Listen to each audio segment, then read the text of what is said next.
was here? Well, a 7-member congressional delegation from the US, led by Representative Michael McCall, the head of the House Foreign Relations Committee, and Nancy Pelosi, the Speaker Emerita of the House. To meet whom? To meet the Dalai Lama in Dharamshala, which is extremely important because it's not very often that delegations of this level go all the way to Dharamshala to meet the Dalai Lama. And what were they here for? Well, they were here because they want to emphasize US policy on Tibet, which is undergoing a slight progression.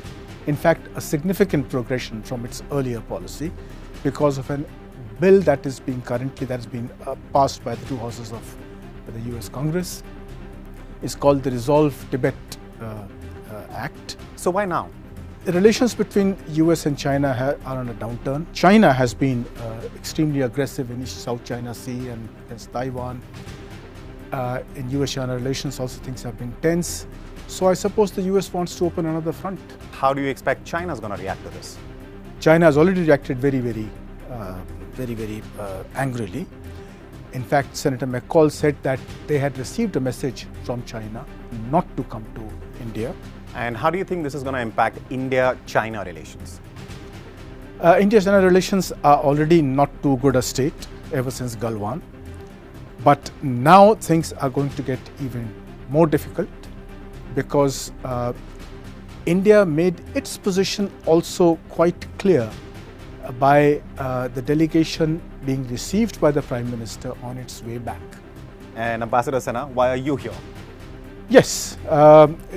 This book, I've been working on it for quite some time, but it's a very happy coincidence that its release is coinciding with the American Act and the visit of the delegation to the Dharamshala.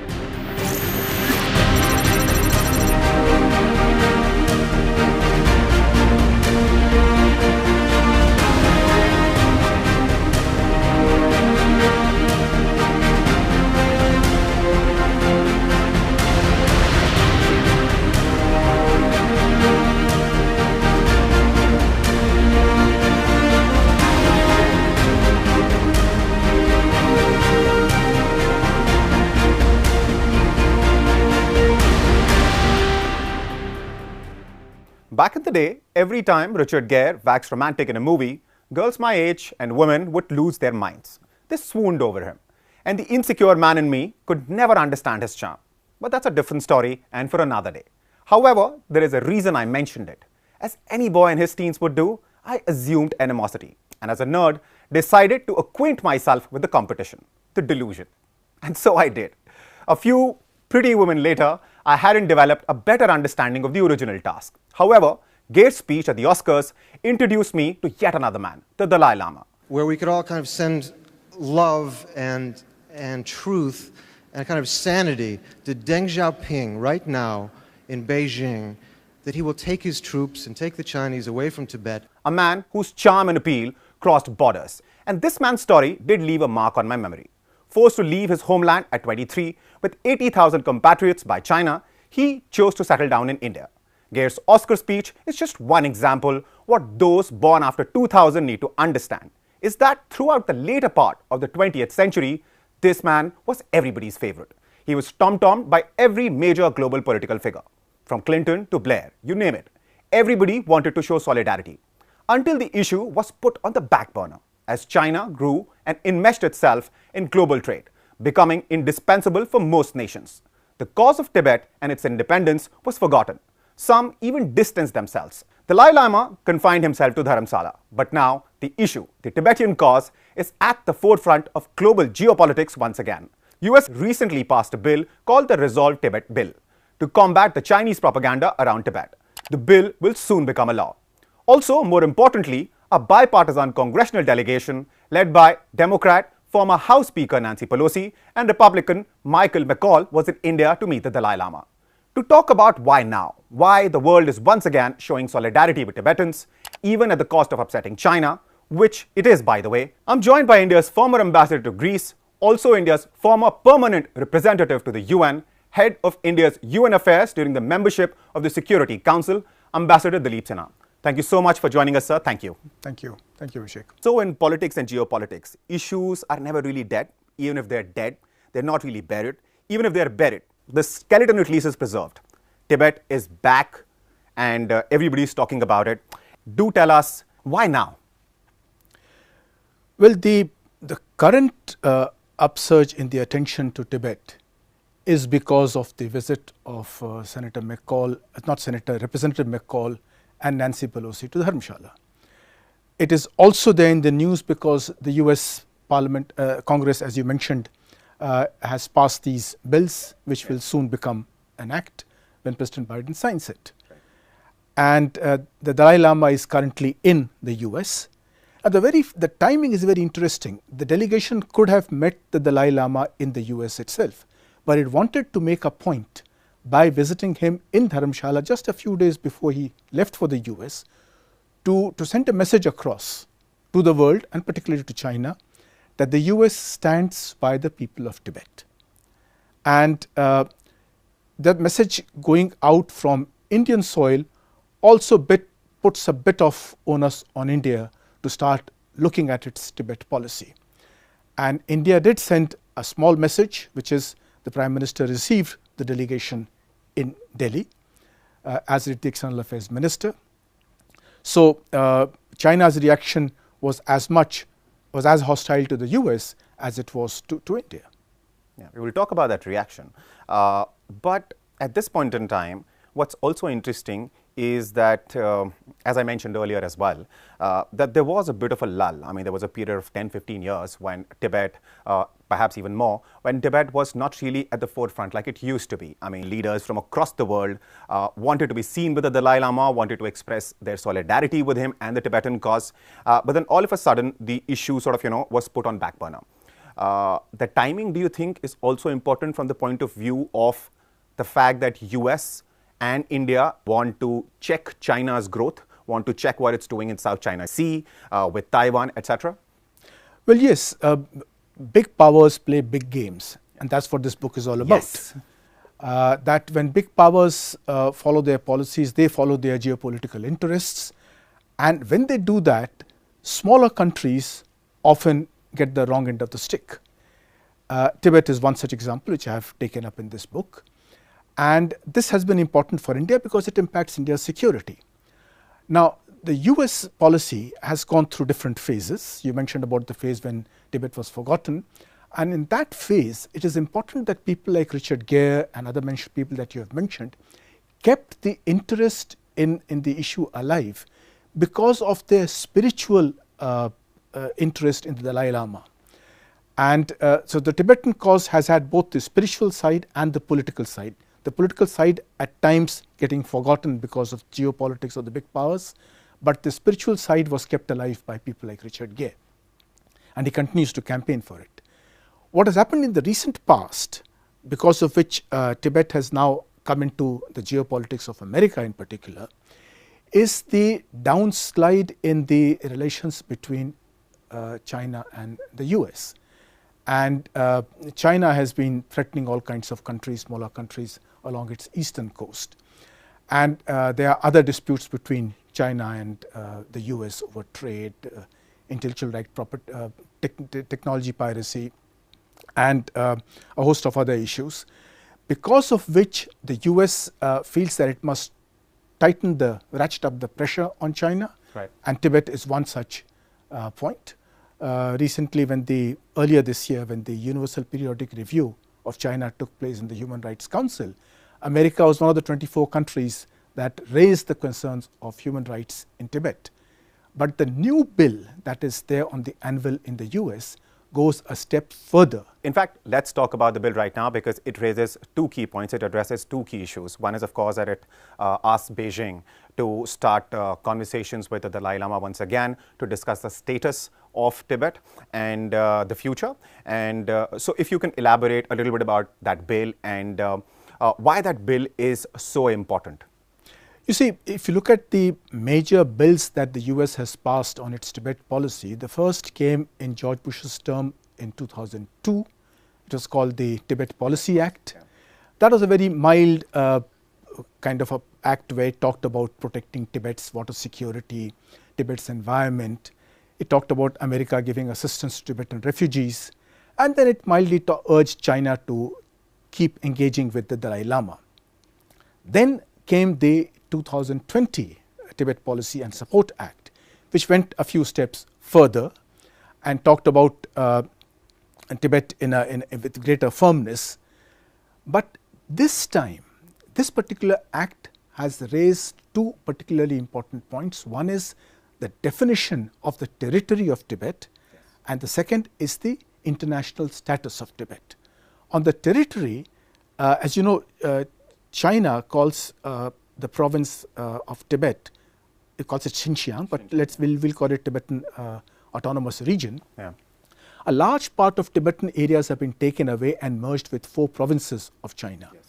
This is mentioned in the act, that when it talks about Tibet, it talks not only about the Tibetan Autonomous Region, but also about the Tibetan areas in those 4 provinces of China. Yes, because the combined area of those provinces is, I think, about 2.5 million square kilometers, and the other one is half of it, 1.2 million. Exactly. So you see, you have China has taken away half of Tibet and merged it in its own provinces. The other is the international status of Tibet. Now, if you ask anybody today, what is the international status of Tibet, they will say, look, it is a gone case, it's a part of China, because nobody in the world recognizes the Tibetan government in exile in Dharamshala as a government in exile. But the US bill says that the status of Tibet is going to be is still disputed between China and India, so China and Tibet. And it is the status will be decided under international law. Right. Which means that it is not a closed chapter. The status of Tibet is still an open question, and this will be put on the international agenda if countries start pursuing it. So the point that you mentioned about David Miliband conceding in 2008, it was that said that, you know, we recognize Tibet as a part of China.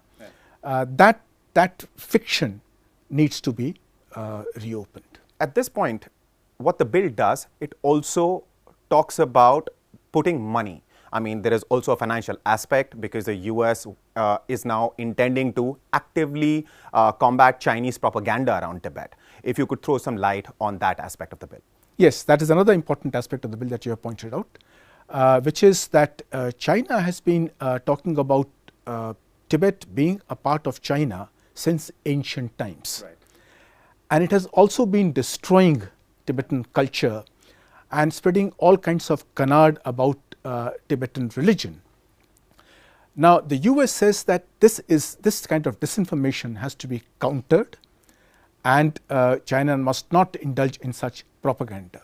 So this is very important that a country like the US has spoken up for Tibetan culture, Tibetan history, because anybody who goes through Tibetan history, and I would recommend that people go through this book to understand relations between Tibet and China, going back several centuries, to explain. You know, an interesting point in the book is that, one of the important aspects of China's strategies is to sort of, go in somewhere, create an issue where none exists, source it back to Qing dynasty, Ming dynasty, find some Chinese names and some old maps, and create a dispute where none exists, which is what it did with Tibet, which is what it is doing with India in case of Arunachal Pradesh. Of course, there are other countries as well, East Turkestan. And what you have done in your book is you have decided to, very consciously so, refer to, walk away from Sinicization, what China does with names. Talk to us about that a bit in terms of China's strategy.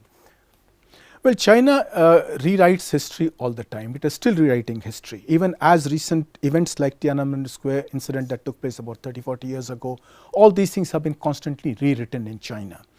And China uses all kinds of signification strategies, not only of names, but there are mosques in China which have been reconstructed according to Chinese style of construction. In Xinjiang region. Also in Yunnan. Right. There's a recent mosque just been inaugurated, where in Yunnan, which is the province where the second largest Muslim population lives in China. So China does this all the time. And China also expropriates the history of other countries. For example, Genghis Khan. Yes. Now, everybody knows that he was a Mongol, and he built one of the biggest empires known to human history. Right. China claims that he is Chinese. So, if I wouldn't be surprised tomorrow China claims all the territory, the entire Mongol Empire, all the way up to Hungary. Right. Because they say he was Chinese. Kublai Khan, another Mongol, claimed to be Chinese. So the Manchus themselves. Now you have the Manchus came from north of China. Manchuria now, of course, is a part of China. But there was a time when it wasn't a part of China. It was north of the Great Wall that China built to protect itself from the various tribes that lived in the steppes. Now the Manchus were considered to be foreigners even by a person like Sun Yat-sen, who was the leader of the Chinese Revolution. And he wrote in his book that these are foreigners and we have suffered under them. And when the Chinese Revolution took place in 1911 and the Qing dynasty abdicated, there was a massive genocide of Manchus in China. And yet today, Communist China claims that all the territories conquered by the Manchus is the historical heritage of China. And then it gives them Chinese names, like East Turkestan is now called Xinjiang, which means new province, and Tibet's name has also been changed to Xizang. Now Xizang can mean anything, Western Tsang, or Tsang is one of the provinces in Tibet. They have taken that, sinicized the name, put Shi to it, and then it becomes Xizang. And Arunachal Pradesh, which has never ever in history been part of China. I don't think any Chinese force has ever entered any part of Arunachal Pradesh. They call it Zhangnan, which means South Tibet. So there you are, you have Chinese constantly rewriting history or history with Chinese characteristics. Now the name of the book is Imperial Games. Of course, the imperial powers you're referring to include Britain, Russia and China. However, Russia and Britain are looked at, recognized as imperial powers. But what often is not discussed is the fact that Chinese have been very shrewd in terms of their imperial ambitions and are not referred to as such a power. Yes, China has very cleverly projected itself as a victim of imperialism. Right. Whereas China in reality was an imperial power itself. In fact, in Central Asia, China was the first of the three powers that you have mentioned to enter. It entered in about 1720, it captured Tibet. Another 30 years later, it captured northern Xinjiang or East Turkestan, which was called Zangaria at that time. It was populated by Mongols. And then southern part, which is called Kashgaria, and that was populated by Uyghurs. And that they conquered as late as in 1759. And within about 60-70 years, there was a revolt there, and the Chinese were driven out. And then China went back with the help of the British, because Chinese empire had started collapsing after the first Opium War. And it was Britain and to a great extent Russia that helped China rebuild itself. And the Chinese empire was reconstructed with European help. They were the ones who helped them to come to Xinjiang. And in Tibet also, it was Britain that constantly promoted Chinese interests. You know, when transport improved between Hong Kong and Kolkata, first because of sea routes and second because of flights, the fastest route from China to Lhasa was through India. And the British helped the Chinese go through. The Chinese, of course, keep saying that Britain was playing games, but the fact is that Britain was playing games, but the games were to help China. And many of the treaties that these countries signed amongst themselves refer to China as the Chinese empire. So China was quite willing to call itself an empire in the Manchu period, but now, of course, they downplay this term empire, and they call themselves a multinational state. You know, China, another thing it does very well is the way it positions itself. We will talk about how it's positioned itself in the global geopolitics right now a little later. But you were, of course, talking about how China's growth in the 20th century, early part of 20th century, was sort of, it was helped by Britain, it was also helped by Russia. Tell us a little bit about how China managed to do it. Well, China has been very certain about its destiny, of what it wants to achieve. And Chinese negotiating tactics are that when you are weak, you should stay back, not negotiate. If you're forced to negotiate, don't sign anything. Otherwise, you lose territory. And I have mentioned incidents in the book where a Chinese ambassador who had signed an unpopular treaty was threatened with capital punishment. And for the Russians and Britain who rescued him. And I think they called it something like unequal treaty. So if a treaty by mistake has been signed or under pressure, they declare it to be an unequal treaty, and they denounce it and they go back on it. So this happens all the time. And then they keep a very long-term perspective in mind. That 10, 15, 20 years is not a very important point. The other is that they don't mind taking help from other countries. Now, when Mao Zedong first came to power, he spent 2 months in Moscow, soon after coming to power, where he got his entire policies endorsed by Stalin and took his support. So when China attacked Tibet, Russia supported it with weapons and with advice. The first road that was built from Xinjiang to Tibet across what is called the occupied area of Aksai Chin, this was a new road because the old road from East Turkestan to Tibet used to go through Ladakh. That's the route that traders used to take. But since that portion was under Indian control, China wanted a new road, and Russian engineers helped China in doing this. Later, when China and Russia developed differences, China decided to look for help elsewhere, and it happily turned towards the US, where Nixon and Kissinger decided that China could be a pawn to be played against the Soviet Union, and China didn't mind that at all. China happily took all the assistance that America could give. China stole, China sent its students to America, scientists to America. So it worked very hard. One must give them credit for that. Chinese people worked very hard to build the economy of China, build its military strength. And during this period, it followed a policy of conciliation with all countries, including India. So Deng Xiaoping, for example, happily welcomed Rajiv Gandhi, then Narasimha Rao. So all these things, China was ensured that it wanted to build its economy, its military strength. This was a time to be friendly with other countries. And then once it had that strength, then it decided that it must spread its wings. And it started by threatening Taiwan, South China Sea, and a host of other areas. I mean, it spread its wings so much that nearly 60% of China's entire area is comprised of other countries. Manchuria, Mongolia, East Turkestan, Tibet, and whatever remains is the actual China. So, and now of course it has ambitions as far as Taiwan is concerned. Of course, it's very well known, South China Sea, with India, of course, Arunachal Pradesh. My question is, what's China's place in this modern world where somewhere or the other China is always causing trouble? Well, China has very successfully managed to take advantage of accidents of history which enabled the Republic of China to become a permanent member of the Security Council. But thereafter, it very cleverly managed to get Republic of China replaced by the People's Republic of China in the Security Council. So now it is a permanent member of the Security Council, which means it has a veto power. So it doesn't need to worry about the Security Council, and it has taken full advantage of its position in the UN to dominate various international organizations. There was a time about 4 or 5 years ago when China headed, Chinese nationals headed 4 of the 15 specialized agencies of the UN. It will be difficult to think of an Indian having headed the one of the specialized agencies for a long time.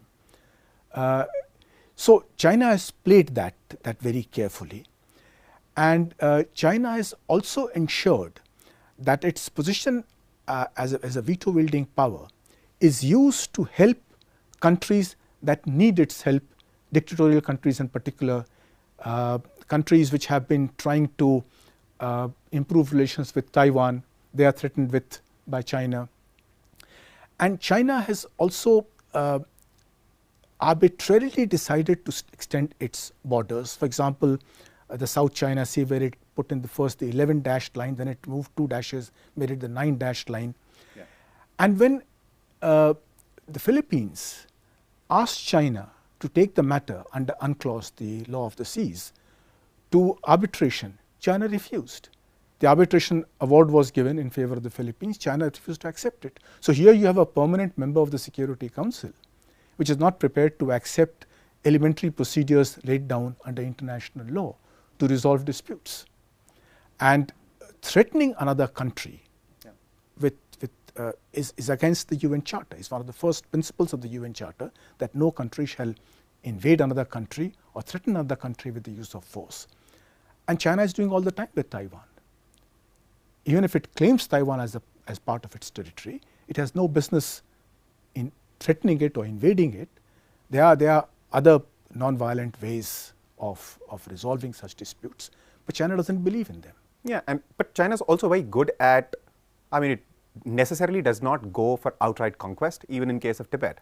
It went to Chamdo and the Tibetans could not fight the Chinese. It won that particular place, very small city, town, whatever you want to call it, and then went back. And of course, after that, a delegation of the Tibetans went to Beijing, 17-point agreement was signed. There is the show of might that China does, and it does very well, whether it's South China Sea or the Himalayas. But when it comes down to it, it is also very shrewd about not fighting a war, but winning territory. Well, yes, what you say about China being very shrewd is absolutely correct. When they invaded Tibet, for example, they were unsure about marching into Lhasa. Yeah. So they stopped at Chamdo and they negotiated. Yeah. And when they found that Tibet had no support, they eventually compelled the Tibetan representative to sign the 17-point agreement. And of course, they made all kinds of promises that will respect the Tibetan institutions, the Dalai Lama, Tibetan autonomy. And the Tibetans were taken in by all these promises. And eventually, after Tibet had signed the agreement, they marched into Lhasa. And then within a few years, they backtracked on all the agreements and launched a massive repression in Tibet. So they do have this policy of putting incremental pressure, ratcheting up pressure with both military threats, and they play upon the opponent's fears of getting into a war. So they, by threatening, they hope that the other side will succumb somehow and accept some peace terms. But at the same time, China has also been not averse entirely to fighting a war. For example, in the Korean War, yes. They pushed back General MacArthur. Perhaps that being the only exception. That is true. That's an exception. But it was a massive amount of force in which they suffered massively. But the PLA was not concerned about how many losses it suffered. It just went ahead and pushed General MacArthur back. So, yes, there is a certain shrewdness about it, certain unwillingness to take too many losses. But at the same time, when it comes to the crunch, it is quite capable of taking those decisions. All right. Now, going back to the congressional visit, one point in your book which emerges very strongly is that Tibet, over the years, has been used as a pawn. Would you say that even now, it's because, of course, the US wants to put more pressure on China? It is because, of course, India also has a conflict with China, that Tibet is perhaps again being used as a pawn? Well, I would say that what happens is that the big powers have large geopolitical interests. So they strike deals based upon their geopolitical interests, in which the interests of the smaller countries might get sacrificed. So as you would say in a chess game, you can sacrifice a pawn. So if you have a country like small country that gets sacrificed in the process, as happened between Britain and Russia, where they sacrificed Tibet to China. In the case of the US also, that may well happen. But at the moment, the US is pursuing a policy that will help Tibet. So the Tibetans will naturally take it and take whatever help they are getting. And for India, India has to understand that in our relations with China, it is the border dispute really is a very minor part of the dispute. The main issue is Tibet, because the Tibetan people have not accepted Chinese rule. They are protesting both inside Tibet in a very peaceful, but there have been some self-immolations have taken place even recently. Yes. And they protest strongly outside, both in India and abroad. Now, every time Tibetans protest, China suspects that India is behind those protests. Okay.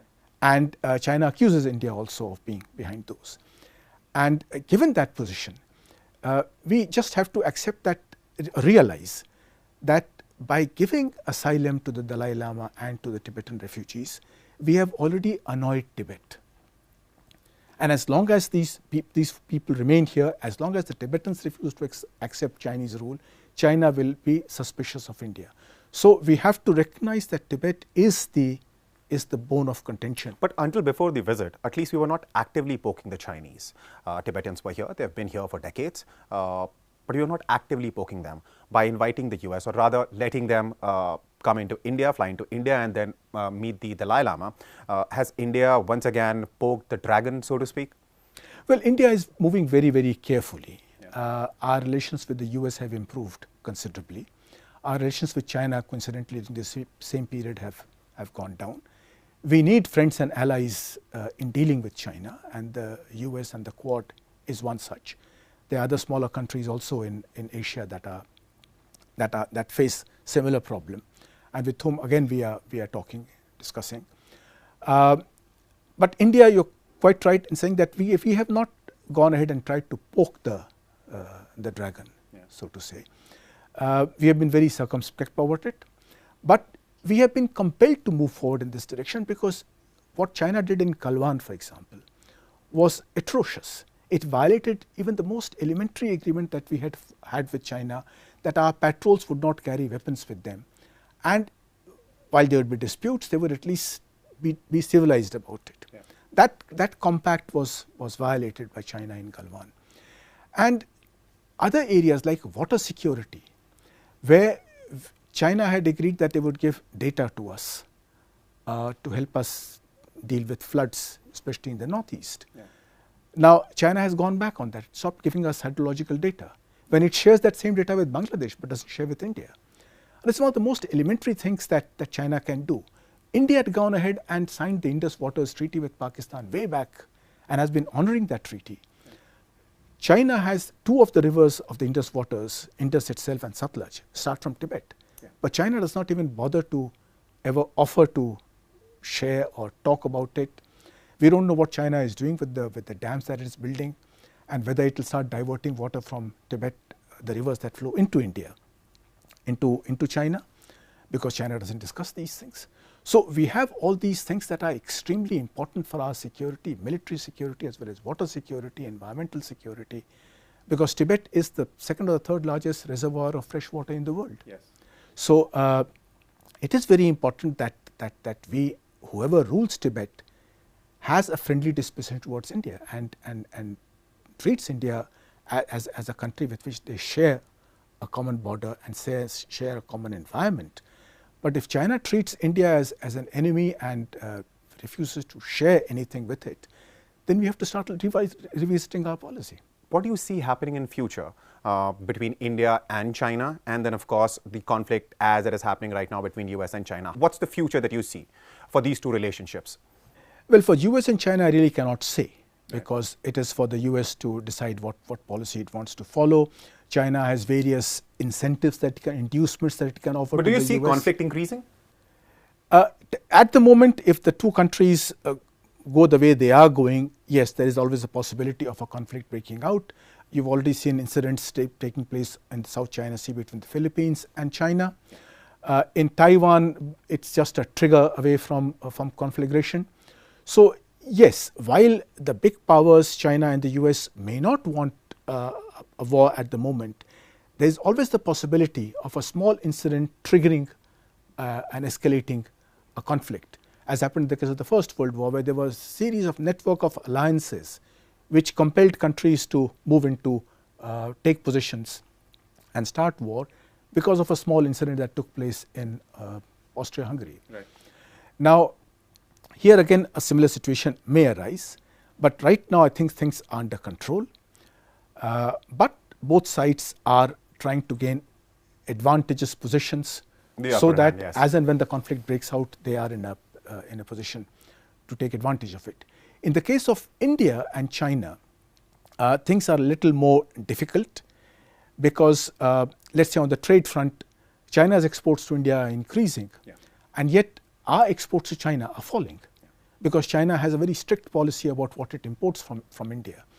So while China has become India's largest trading partner last year, the trade is extremely one-sided. Now you can't have a trade that's as one-sided as this and still continue to have regular trade relations with China. After all, we have to earn the hard currency somewhere else to pay China for the imports.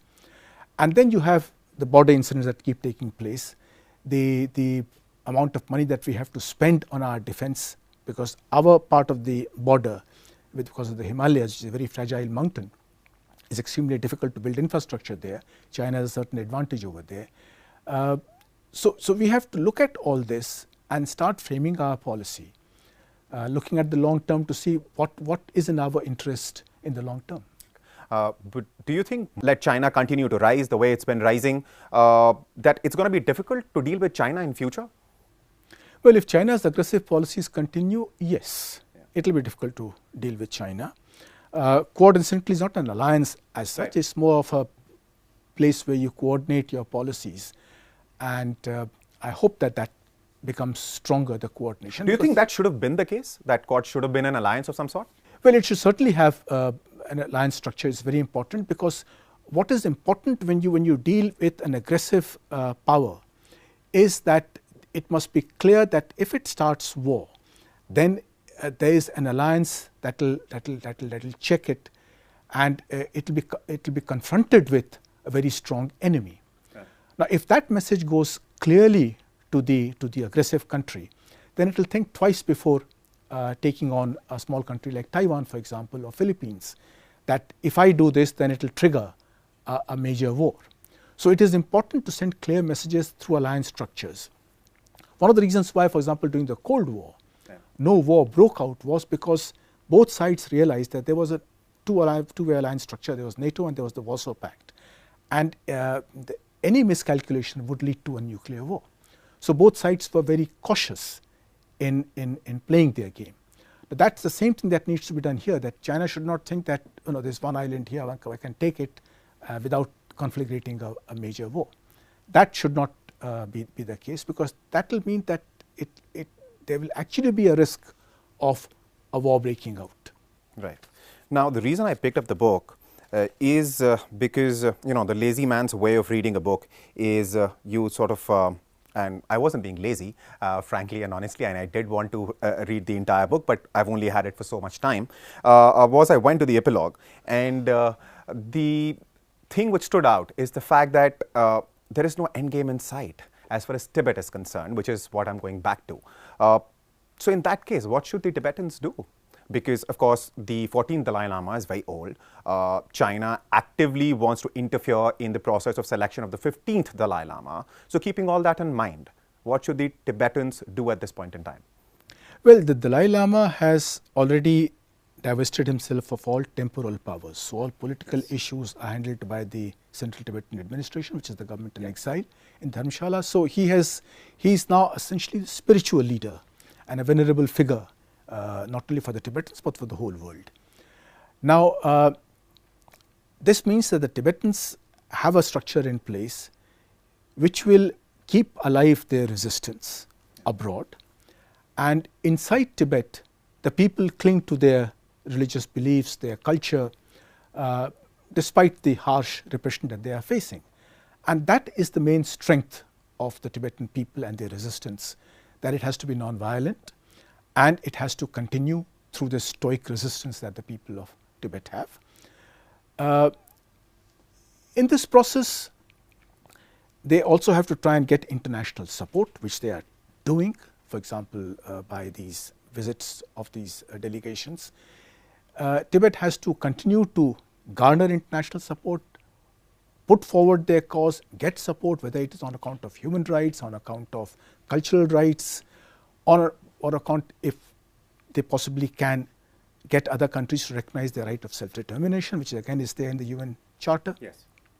So, this is the only thing that the Tibetan people can do at the moment, and then hope that at some point in time better sense will prevail in China, or the geopolitical situation would change in such a way that it becomes favorable. After all, 70 years is not a very long period of time in the history of a nation. Yeah. Countries have been under foreign rule for longer periods of time. Yes. India was for 150 years, and yet we became independent. So one hopes that while at the moment there is no end game in sight, in due course the clouds will I mean, interestingly, you mentioned in the book that had Tibet been conquered by Britain or Russia, it would have been a free country by now. But it's been a victim of misfortune and miscalculation, that it was in fact conquered by China, which is refusing to, of course, let the Tibetans be. But it was a great conversation, Ambassador Sinha. Thank you so much for talking to us. But before we let you go, would you like to tell our viewers why should they read the book? Please. Well, I think readers should read this book because it is important that we know about Tibet. Tibet is India's largest neighbor. It is also India's closest neighbor.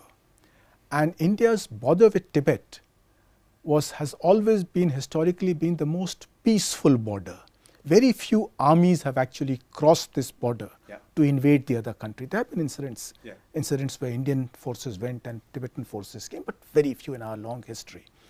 And what binds India and Tibet together is culture, history, and of course Buddhism, the great religion of Lord Buddha. So it is important whether Tibet is under China or independent is not the issue. It is important for us to know about our neighbor and a country that looks upon India as the land of the gods. Great note to end this interview on. Thank you so much for taking out the time and talking to us, Ambassador Sinha. Thank you. Thank you.